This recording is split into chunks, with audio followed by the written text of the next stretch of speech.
va? Très bien. De retour de vacances? Oui, Ah, exactement. mais on est très heureux de vous voir. Surtout que vous avez un sujet fabuleux aujourd'hui, des petites sculptures. C'est une véritable œuvre d'art avec des personnages qu'on aime. Ouais, oui, c'est ça, c'est de l'art modeste, c'est ce que j'aime beaucoup. Vous savez, c'est voilà, de véritables artistes, mais qui sont si modestes eux-mêmes, qui se considèrent comme artisans. Et on peut les comprendre puisque leur métier fait qu'ils se fondent dans l'univers des autres. Ils réalisent, vous savez, ces figurines que les collectionneurs s'arrachent et qui représentent tous les héros de BD de Astérix, à tout, même les films, hein, Star Wars, il y a tous les personnages, Shrek, tous les personnages que vous voyez. Spirou, Voilà, et à la perfection. Les auteurs leur font une confiance aveugle. Rachel et Yvon, qui depuis 20 ans sont dans cet atelier, qui était d'abord parisien puis qui a déménagé à Montpellier, peut-être un petit peu pour le soleil, on ne sait pas. Là, par exemple, c'est pas une mauvaise idée. Hein. Oui, c'est pas une mauvaise idée. Vous voyez ce qu'on voit là, par exemple, ce petit personnage adorable, c'est un des Little Animaux. Et ça, par exemple, c'est la démonstration qu'ils ont une relation si proche aux auteurs, parce que non seulement, bien sûr, les grands auteurs, disparus ou pas, leur confient leur personnage, leur bébé.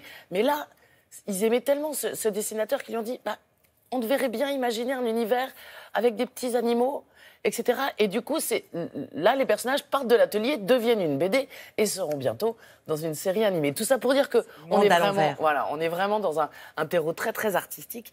Et voilà, c'est absolument magnifique. Et vous êtes rendu sur place. Voilà, chez ceux qui donnent une troisième dimension à tous nos héros préférés. Je vous y emmène à Montpellier, donc.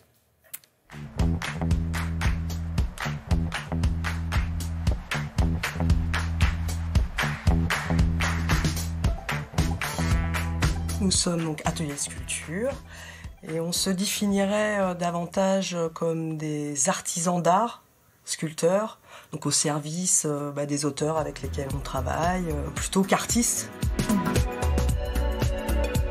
J'avais très envie de développer une gamme de petites figurines d'animaux mignons. Et donc en parlant avec Alberto, il a été partant pour faire des recherches. L'année dernière, il a tombé des dessins de petits gamins déguisés en animaux. Et donc là, on a adhéré directement et on a dit on va les faire en figurines. Quand on débute un projet, on part d'un dessin d'intention. Généralement, on se met d'accord sur la position du personnage, sur l'échelle du personnage.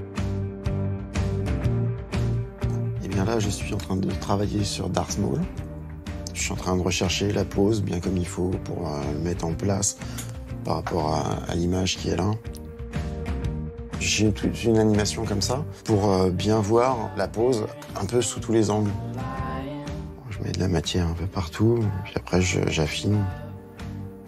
Là, je suis en train de placer les muscles, tout ça.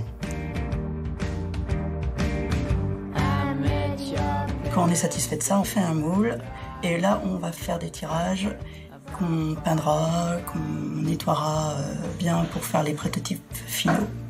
Je suis en train de débuler un tirage de Han Solo carbonite. La résine elle commence à chauffer. Là, pour l'instant c'était liquide, mais maintenant ça va gélifier. Il n'y a plus qu'à attendre que ça prenne. Après on pourra le démouler.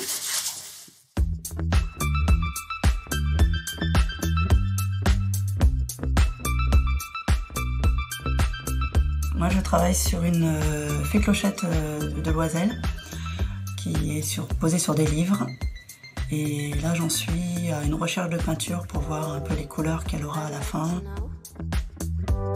C'est vrai qu'on s'attache à tous les personnages, même ceux qu'on pensait ne pas intégrer le mieux.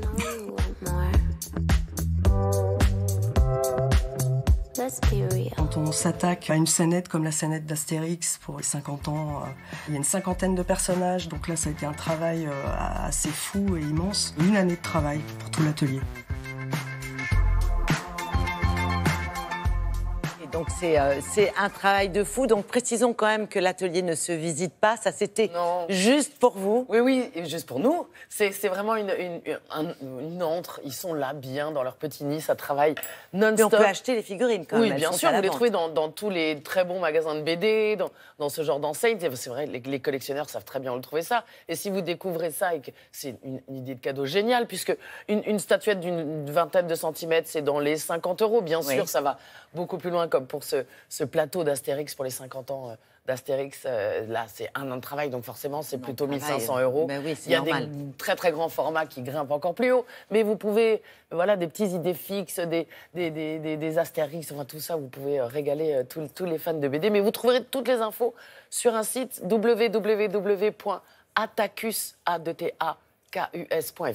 Tout y est, vous ne raterez rien. Merci beaucoup, Anna.